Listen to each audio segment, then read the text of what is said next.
લખપત તાલુકાના બરંદા ગામના માજી સરપંચ શ્રી ભચીભાઈ હુસેન પંડ્યાર કે જે વિકાસના કામો કર્યા છે તેમને બરંદા ગામના જનતા તેમને યાદ કરે છે।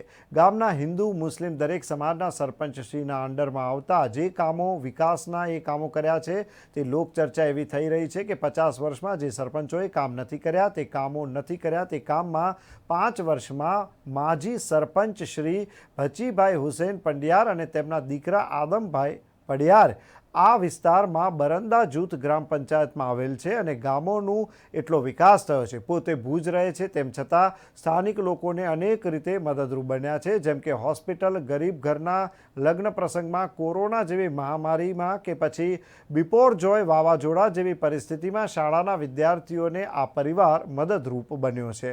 અમુક ગામોના મંદિરોના પણ કામો તેમણે પોતાના ખર્ચે કરાવેલ છે અને સંકટ સમયે દુષ્કાળ જેવી પરિસ્થિતિમાં ગાયો માટે અનેક કામોમાં ઘાસચારાની પણ આ પરિવારે મદદ કરી છે।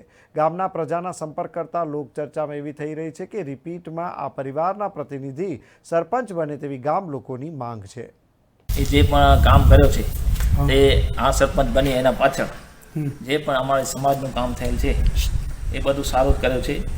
અને અહીંયા કાંઈ હતું નહીં, આ જે જગ્યા છે આ જગ્યાની અંદર ખાલી જગ્યા હતી, વિરાન જગ્યા હતી અને અમારી સમાજની રીતે જે પણ અમે વસ્તુ આ અંદર બનાવી છે એના જે જમીન છે એ મારી છે અને મેં એને આપી છે અને આખા ગામને ખબર છે અને બધા પ્રતિનિધિ જે પણ છે એને ખબર હશે।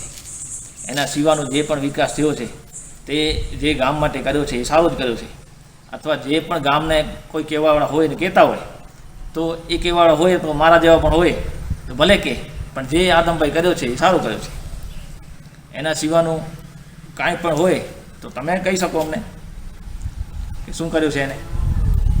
બીજું શું વિકાસનું કામ થયા છે? અગર ગાયો ભેંસો કે મંદિરો માટે કોઈ વિકાસના કામો થયા છે? જો મંદિરો માટે અત્યારે વાત કરીએ તો અમે કહીએ કે ભાઈ અમે સારું કર્યું છે, બરાબર। અત્યારે મારા વાપી છે ને હું કહું કે અમે સારું કર્યું છે। જે હિન્દુ માણસો જે છે અત્યારે અમારા ગામમાં લક્ષ્મીનારાયણ ગામ બાજુમાં જ છે, અમારી પંચાયતની અંદર જે આવે છે એ હિન્દુ લોકોને તમે પૂછો કે અમારા માટે શું સરપંચ કર્યું છે એ પોતે આ જ જવાબ આપશે, અમે નહીં આપો। એના સિવાયનું અમારે પંચાયતની અંદર નરેડા ગામ છે, બરાબર। એનું જે મંદિરનું કામ છે એ પણ તમે એને પૂછો એ શું કહે છે તમને। અમે તો અમારા માનસિક તરીકે કર્યું છે પણ એ કહેશે કે હા કર્યું છે। એના સિવાયનું દલિત સમાજ છે, દલિત સમાજની અંદર પણ તમે પૂછી શકો છો અને દલિત સમાજ પણ કહેશે કે ભાઈ શું કર્યું છે ગામની અંદર।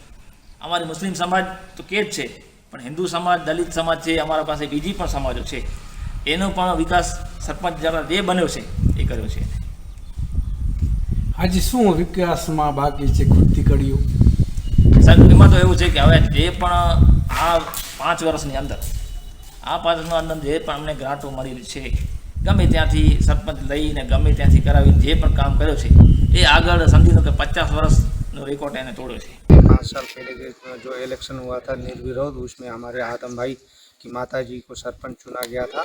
उसके बाद हमारे गौशाला में जो भी कोई ज़रूरत पड़ी गौशाला के लिए अथवा मंदिर के लिए, हाँ हमको यहाँ इंटरलॉक लगवाना था, पानी का टंकी बनाना था और हवाड़ा बनाना था, या हमारा ये रसोई में काम चालू था, उसमें हर चीज़ में मैंने जो भी सहयोग बोला इन्होंने आग बन करके हमको सहयोग दिया।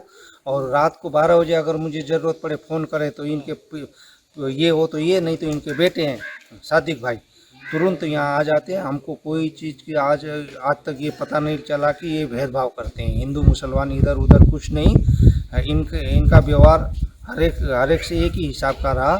और जितना इन्होंने काम किया इनके समय में, मैं यहाँ आज 15 साल से हूँ, दूसरे ने इतना काम हमारे लिए किसी ने नहीं